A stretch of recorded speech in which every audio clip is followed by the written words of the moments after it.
રાધે રાધે. એક શિયાળ જંગલ પાર કરીને એક નદી કિનારે આવે છે. હવે એને નદી પાર કરીને સામે છેડે જવું હોય છે, પણ એ ગભરાતો હોય છે કે નદી બહુ ઊંડી હશે તો હું શું કરીશ. ત્યાં જે જુએ છે કે એક ઊંટ કિનારે આવીને ઊભું જ હોય છે નદી પાર કરીને. એટલે ઊંટ પાસે જાય છે ને કહે છે, ઊંટ ભાઈ, આ નદી બહુ ઊંડી છે? ઊંટ કહે છે, ના ના, ઘૂંટણ સુધીનું જ પાણી છે.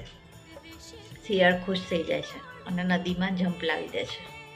થોડે આગળ જાય છે ને શિયાળ ડૂબવા માંડે છે. માંડ માંડ એના હાથ પગ મારતું મારતું એ ડૂબતું ડૂબતું બચીને પાછું બહાર કિનારે આવે છે.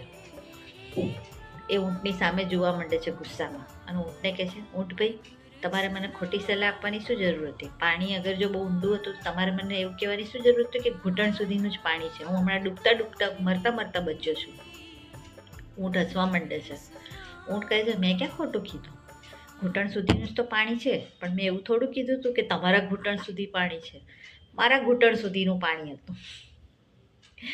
મોરલ ઓફ ધ સ્ટોરી: દરેકની રહેણી કહેણી અલગ હોય છે, દરેકની વિચારસરણી અલગ હોય છે, દરેકની પરિસ્થિતિઓ અલગ હોય છે.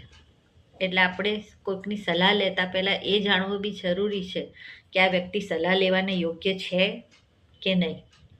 દરેકની સલાહ લેવી યોગ્ય નથી હોતી, કારણ કે દરેક અલગ અલગ પરિસ્થિતિમાં અલગ અલગ રીતના માનવી હોય છે અને ઘણા વ્યક્તિઓ એવા હોય છે કે જે જાણીને તમને ખોટી સલાહ આપે છે. એટલે સલાહ પણ કોની લેવી અને કઈ રીતે લેવી, અને એ સલાહ લીધા પછી બી પોતાના વિવેકનો ઉપયોગ હંમેશા કરવો જોઈએ. આંધળી સલાહ ક્યારેય કોઈની ના લેવી જોઈએ.